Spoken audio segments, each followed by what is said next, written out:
He walked into the hospital expecting a routine business meeting, until he saw 3 little girls in identical pink dresses crying outside the ICU, and one of them looked up at him with his own eyes. Grace Thompson had never planned to stop. The visit to the hospital was strictly business. He was there to finalize a funding proposal for a state-of-the-art expansion wing. Everything about his life ran on precision: his schedule, his speech, his thoughts.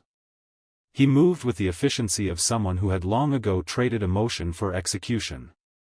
Dressed in a flawlessly tailored navy suit, his briefcase in one hand, his phone in the other, he stepped out of the elevator on the 4th floor, ready to walk straight into a closed-door meeting with the hospital board. But that was before he saw them. Just outside one of the patient rooms in the hallway, 3 little girls stood side by side, their tiny hands clinging to each other. They couldn't have been more than 5 years old. All 3 were blonde, wearing simple pastel pink dresses, their faces stained with tears. One girl hugged a stuffed rabbit so tightly it looked like it might fall apart. Another wiped her eyes with the back of her hand. The 3rd stared blankly at the floor, her lips trembling. It was the kind of image you don't prepare for, something so out of place in his carefully ordered world that he almost kept walking. But then one of them looked up. Her eyes were the first thing he noticed, wide, brown, and too familiar. Something about the curve of her cheek, the shape of her mouth, the way her eyebrows lifted slightly in distress, it all hit him like a memory he didn't expect to confront. He stopped in his tracks, not knowing why, just knowing he couldn't take another step forward. There were no nurses around, no adults in sight. The girls were alone. Something twisted in his chest as he walked toward them, slowly, like approaching a fragile animal that might bolt at any moment. He cleared his throat gently and crouched to their level. "Hey," he said, keeping his voice soft. "Are you girls all right? Did you get separated from someone?" The tallest of the 3 shook her head. "Our mommy's in the ICU. They said we can't go see her yet." He paused. "Are you waiting for someone? Is someone coming to pick you up?" All 3 shook their heads in unison. "There's no one else," the girl with the stuffed rabbit said. "Just her. Just mommy." Grace felt his breath hitch. He had no idea why he stayed kneeling there, why he suddenly felt the need to know more. There was something magnetic in the way they looked at him, something that pulled at parts of him he had ignored for years. He wanted to comfort them, but more than that, he needed to understand why he couldn't look away. Then, the smallest of the 3 took a tiny step forward and tilted her head. "Do you work here?" she asked. "No," he replied. "I'm just here." She studied him for a moment, and then softly said, "You look like someone mommy talked about before." Grace felt the ground shift under him. He opened his mouth, but nothing came out. That was the moment something in his carefully built life began to break, not violently, but quietly. A single crack through the surface of certainty, and he hadn't even reached the meeting room yet. Grace couldn't move. He remained crouched in front of the 3 girls, feeling like the world around him had slowed to a strange, surreal pace. Their words echoed in his mind, especially the last one, "You look like someone mommy talked about." It wasn't just the resemblance or the way they stared at him with wide, uncertain eyes. It was the feeling deep in his chest, the sudden certainty that this wasn't a coincidence. He didn't know what to do with it, didn't know where to place the weight of that realization, so he did what he could, he stayed with them.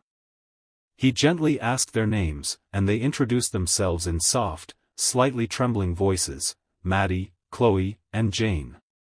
Each name was like a small stone dropped into water, rippling through memories he hadn't touched in years. He asked about their mother, and they told him her name was Emma. That name was no stranger. It hit him like a punch to the stomach. He remembered Emma perfectly, the warmth in her voice, the way she used to laugh at things no one else found funny, how she had once looked at him like he was the only man in the world. They had shared something real, something brief but unforgettable. And then she had vanished. They hadn't spoken in 5 years. He had searched once, half-heartedly, early on, but work had swallowed him whole, and he had let her memory drift further and further away. Until now. Until these 3 girls who looked like they might carry pieces of him in their faces were standing in a hospital hallway with nowhere to go. Grace stood slowly and glanced around. Still no staff had come to check on the girls. He felt an unfamiliar frustration build inside him. How could no one be helping them? He pulled out his phone and walked to the nurse's station.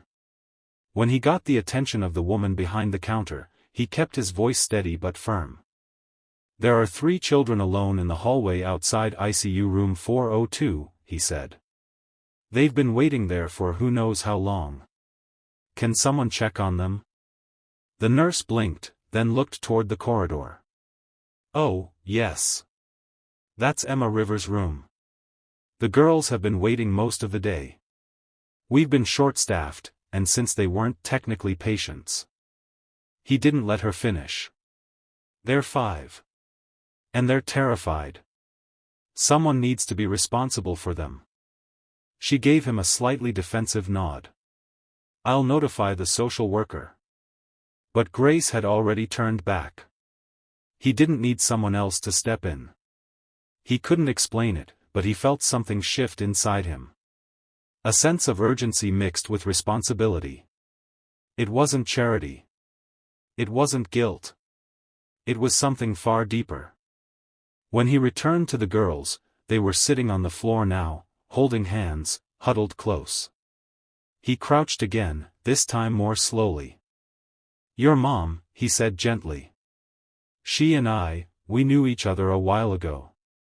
Chloe, the middle girl, tilted her head. "Are you a friend?" "I think I used to be," he said quietly. "Mommy never talks about friends anymore," Maddie added. "Only work. And bedtime stories." Grace felt something inside him crack again. They talked a little more, about their favorite cartoons, their favorite colors, and what they missed about home. None of them cried anymore, but they still clung to one another as if letting go would shatter the fragile safety they'd built in that hallway. When the social worker finally arrived, a kind woman with tired eyes and a clipboard, Grace stood to meet her. She asked who he was, and for a brief moment, he didn't know what to say. "I'm someone who used to matter to their mother," he said. "And I think I might matter to them too." He stayed while the girls were taken to a small waiting room with toys and juice boxes. He gave his number to the social worker and asked for updates. He wasn't sure what would come next, but one thing was clear, he wasn't walking away. Not from Emma. Not from these girls. Not from the life that had just reappeared without warning and demanded to be faced. The hours that followed passed in a haze for Grace, but everything inside him remained sharply alert. He hadn't returned to his meeting. The thought of discussing funding proposals while Emma lay unconscious in intensive care and 3 little girls waited alone in a side room felt almost grotesque. Instead, he spent that day and the next trying to understand what had happened to the woman he once knew and the life that had unfolded in his absence. He learned from the social worker that Emma had been admitted the previous night following a sudden medical crisis. Details were sparse, but the seriousness was clear. She was unconscious and stable, but in critical condition. No other relatives had been listed, no emergency contacts. Just the children. Just Emma. It was that detail, no one else, that haunted him. Grace had spent the past 5 years believing Emma had chosen a life without him, that whatever they'd shared had been fleeting or not enough. But now he was beginning to wonder if her silence had come from something else, fear, protection, or sacrifice. He thought back to how their relationship had ended. It wasn't a fight or betrayal.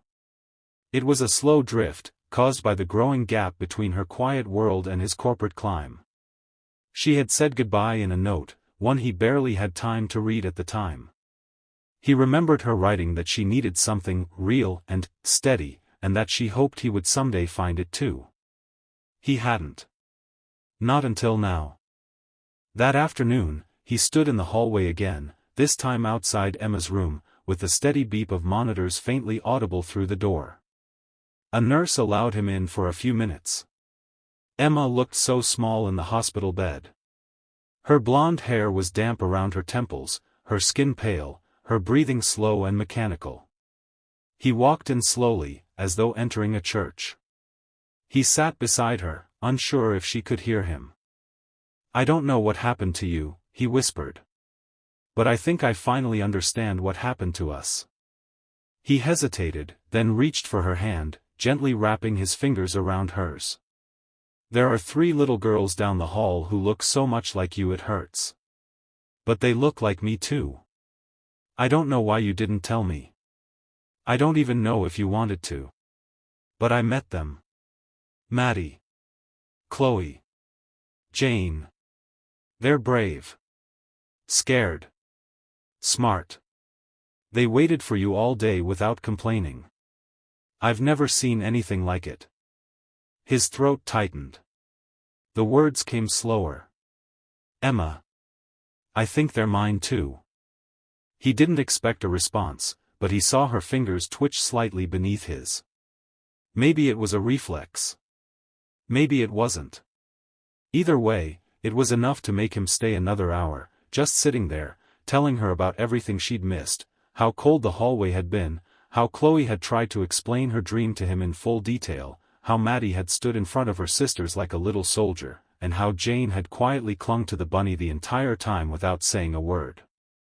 When visiting hours ended, he returned to the waiting room where the girls sat with coloring books and juice.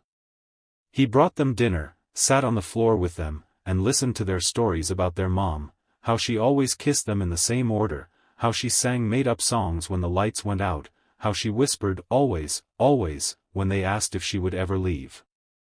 They talked about bedtime rituals, their favorite toys, the tiny apartment they lived in.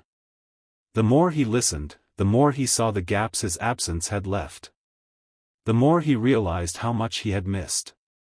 At one point, Maddie looked at him with wide eyes and asked, "Did you love our mommy?" He paused, caught off guard by the directness.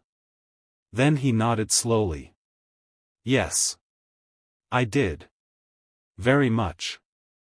"Do you still?" she asked. He thought about it. Thought about what love meant now, after everything. "Yes," he said finally. "Maybe more than I ever did before." That night, after the girls had fallen asleep on a couch in the family waiting area, Grace sat alone in the corner of the room. He stared at the wall for a long time, then took out his phone and called his assistant. "Cancel everything for the next 2 weeks," he said. There was a pause on the other end. "Sir? You have." "I know," he said. "Cancel it anyway." He ended the call and looked back at the girls, curled together like petals of the same flower. He had made his choice. And this time, he wasn't going to miss what mattered. The next morning, Grace arrived at the hospital before sunrise. The hallways were dim and quiet, filled only with the soft shuffle of nurses changing shifts and the distant hum of machines keeping patients stable. He walked with purpose but without rush, stopping first at the waiting area where the girls had slept the night before. They were still there, tangled together beneath a hospital-issued blanket, their cheeks flushed with sleep and their little arms draped over one another like they couldn't rest unless they were touching. Grace stood in the doorway and watched them, something deep inside his chest tightening with a kind of protective ache he had never known.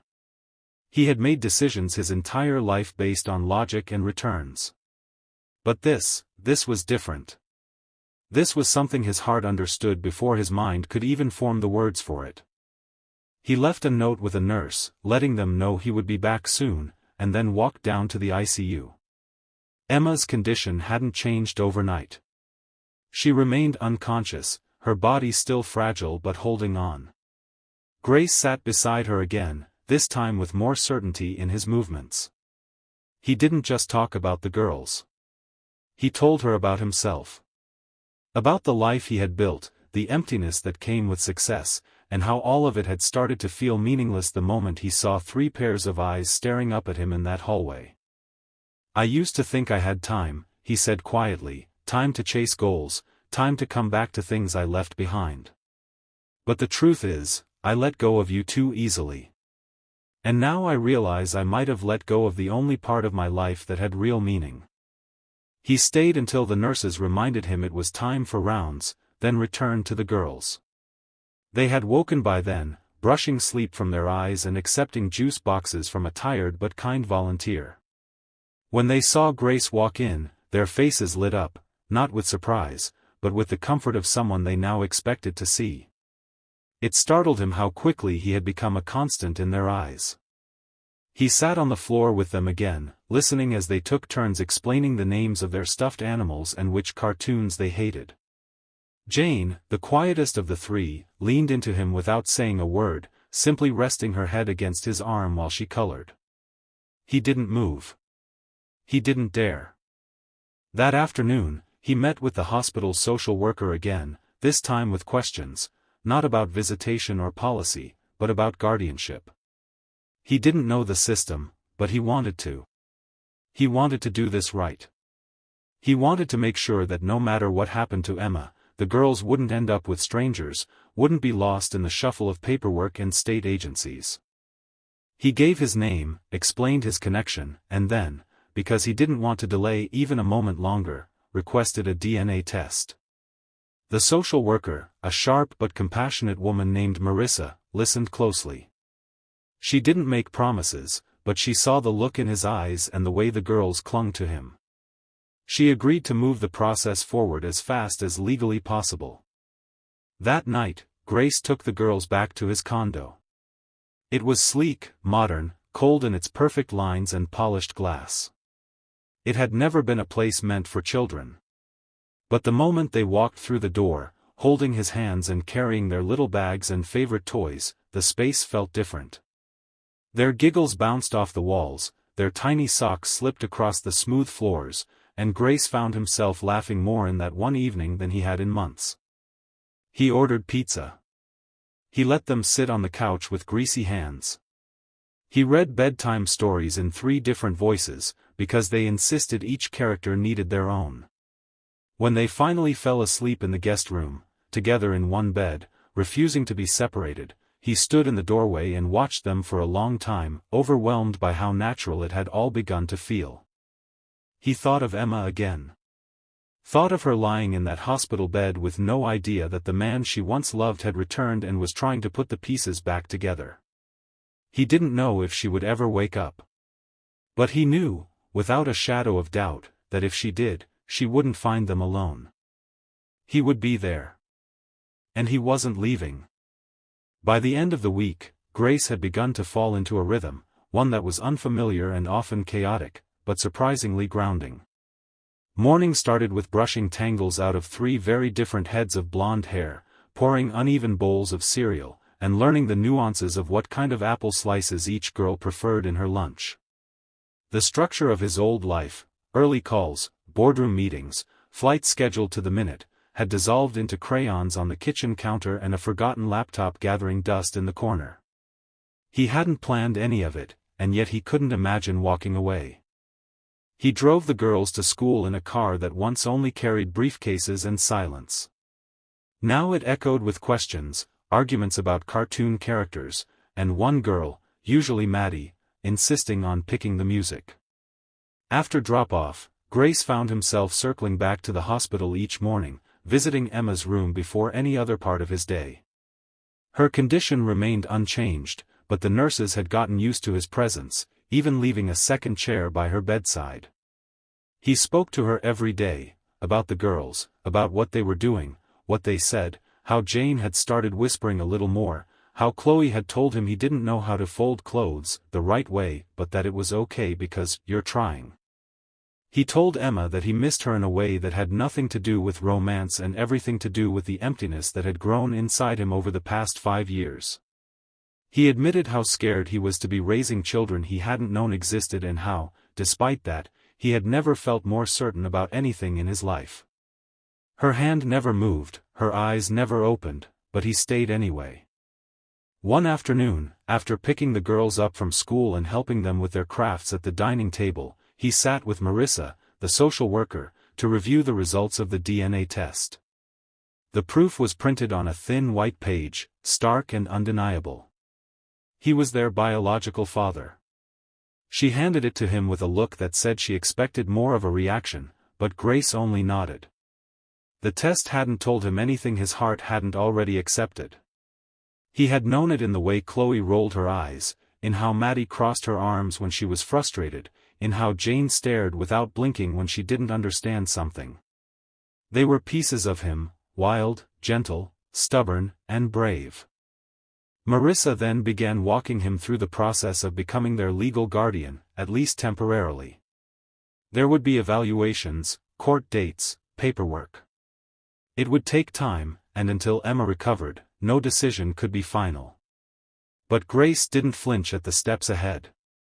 He simply asked what he needed to do and began doing it.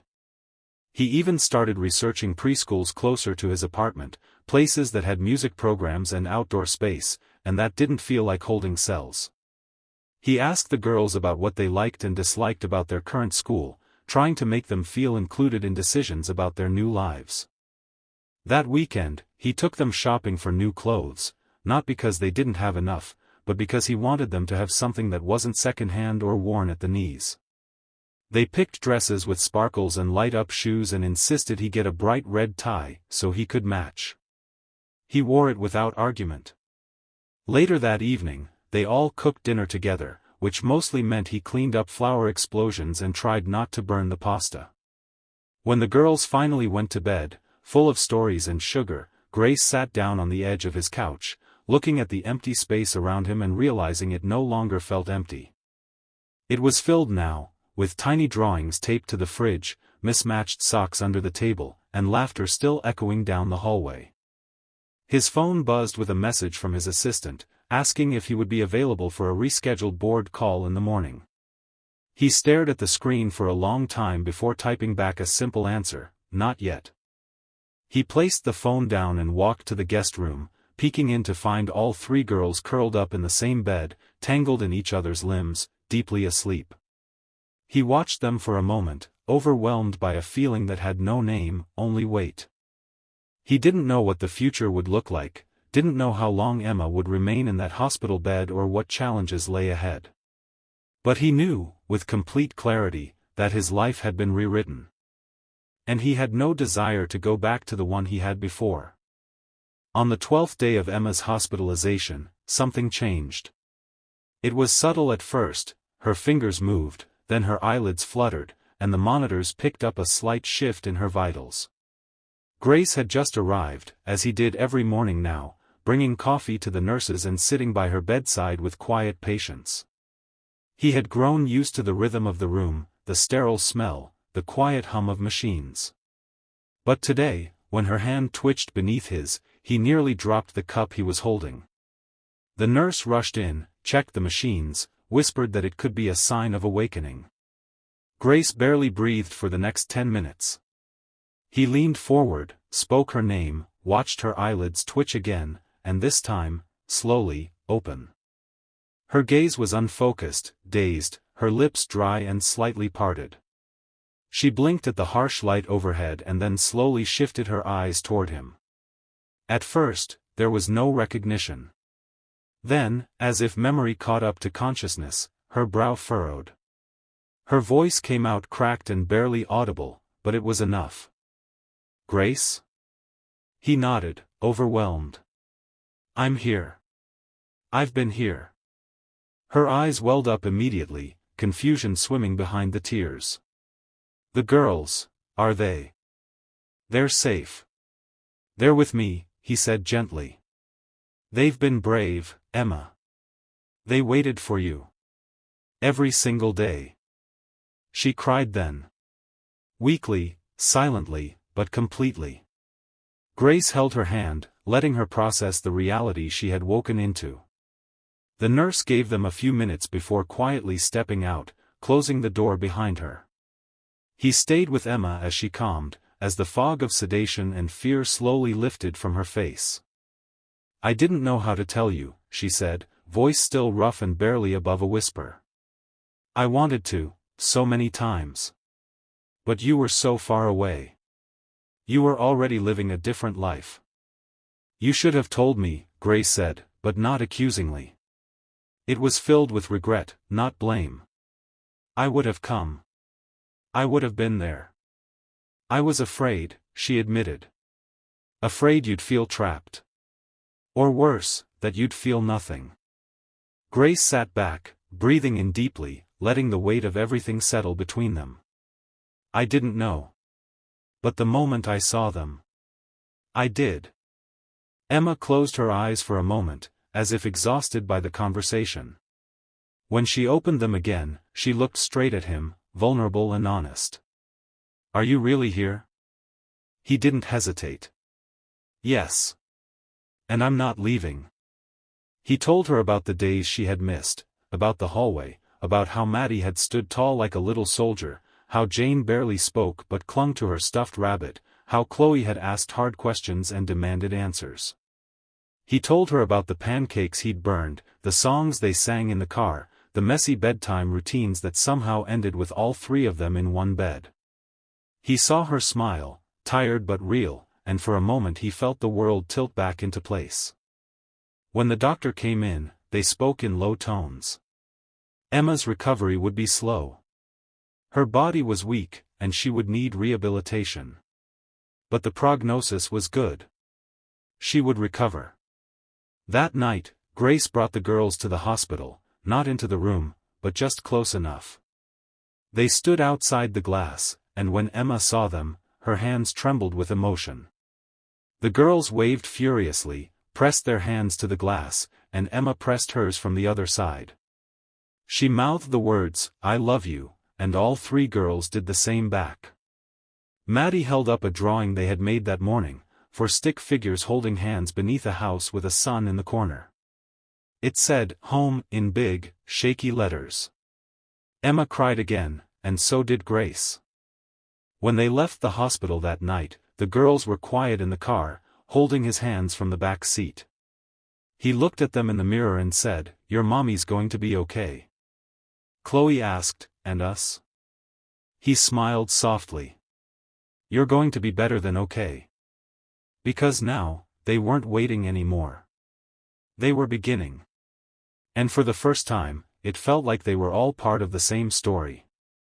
The days that followed Emma's awakening were filled with slow progress, quiet miracles, and the kind of small victories that only mattered to those who had lived through uncertainty. Grace balanced hospital visits with school drop-offs, nighttime stories, and learning to braid 3 sets of blonde hair, imperfectly, but with effort that the girls never failed to praise. He had always thought multitasking meant juggling high-stakes deals and managing corporate crises. Now he understood that true multitasking was holding a sick child in one arm while flipping pancakes for 2 others who refused to eat them unless they were shaped like stars. Emma's recovery moved steadily. She began speaking with more clarity, sitting up for short stretches, even requesting to read notes the girls had written for her. Grace brought them in for short visits, and every time they entered the room, Emma's energy seemed to return in waves. The girls never overwhelmed her. They were instinctively gentle, each offering affection in their own way. Maddie sat closest and asked about the machines. Chloe always brought stories to retell. Jane simply held her mother's hand, quietly watching her face with those large, thoughtful eyes. One afternoon, as Emma napped and the girls played with coloring books in the hospital lounge, Grace stood with Marissa by the window.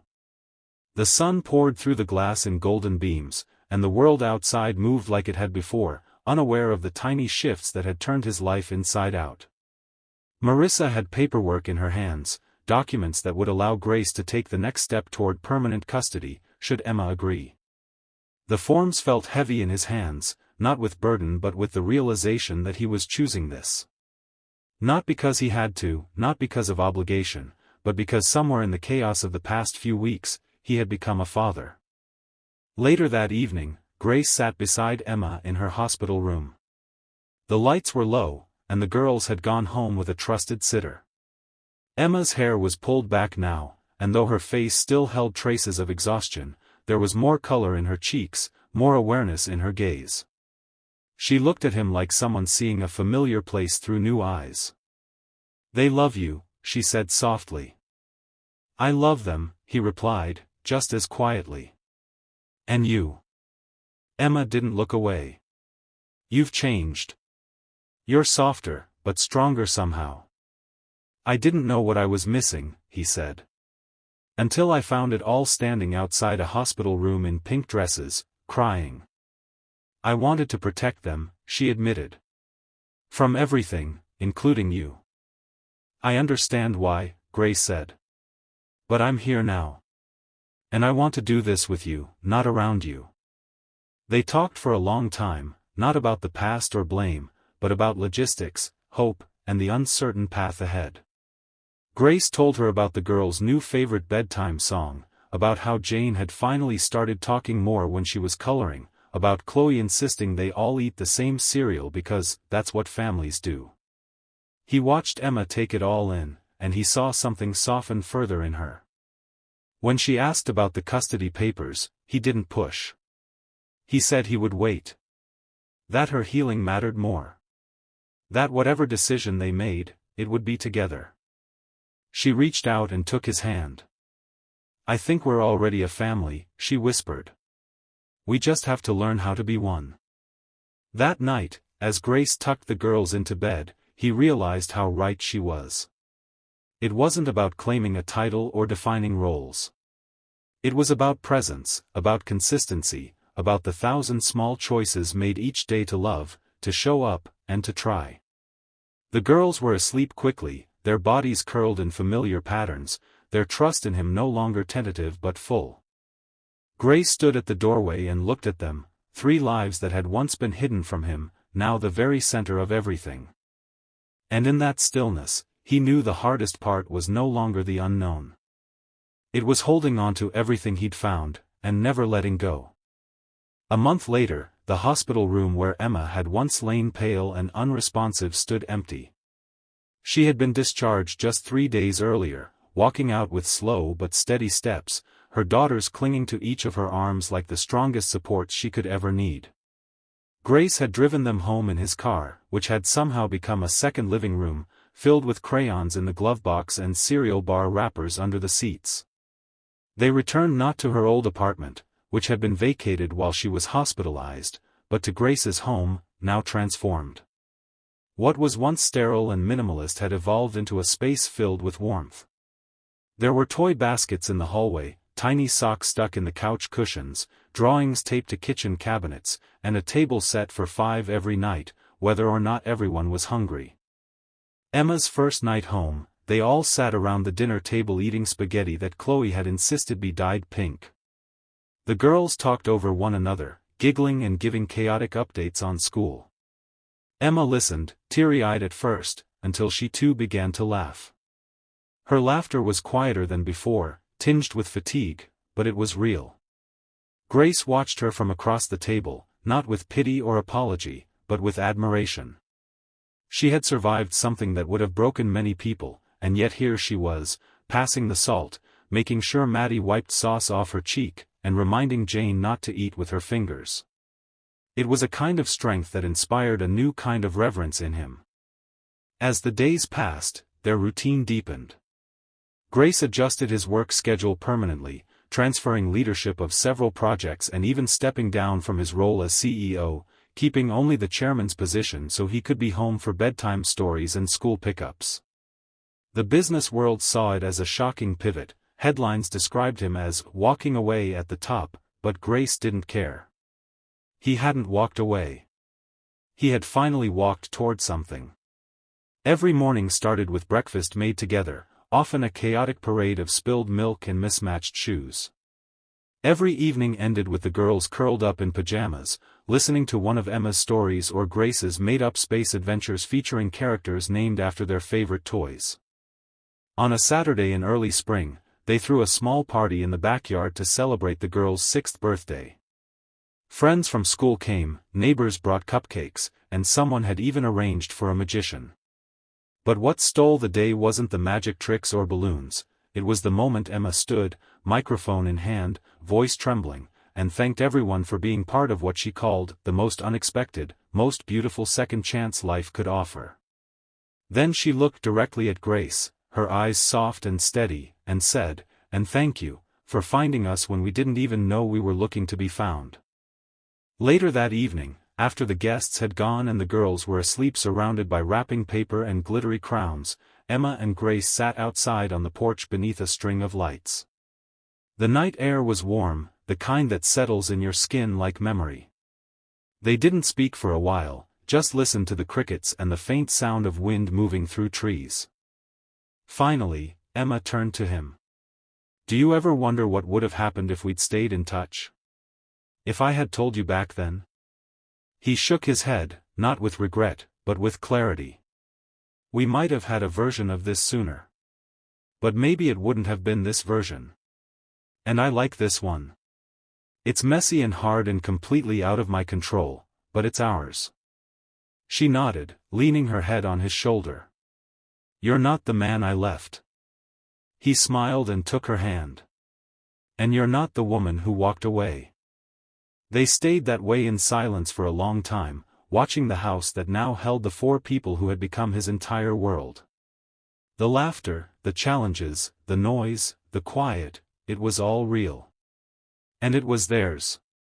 Inside, taped to the fridge among the drawings and reminders, was a piece of paper written in colored marker by the girls earlier that week. It read, in uneven, joyful letters, "Home is everyone being together. Always." And in that moment, Grace knew they weren't just a family, they were a miracle rebuilt from pieces he never knew he had lost, and he would spend the rest of his life making sure it never fell apart again. From an author's perspective, the ending of this story feels not only emotionally satisfying but deeply earned. It doesn't rely on dramatic twists or idealized romance to resolve the characters' struggles. Instead, it leans into something far more powerful: quiet redemption, chosen responsibility, and the slow rebuilding of trust. Grace doesn't become a hero overnight, he becomes a father by showing up, day after day, in the small, often messy moments that matter most. Emma's recovery, both physical and emotional, is believable because it's gradual, not rushed or romanticized. And the girls, each with their own personality and resilience, are never treated as props for Grace's transformation, but as full, vital characters who anchor the emotional core of the story. The final image of them all together, celebrating, laughing, living simply but meaningfully, doesn't feel like a fantasy. It feels like a life that was fought for and chosen. And that's what makes the ending beautiful. It's not about everything being perfect, it's about finally being real.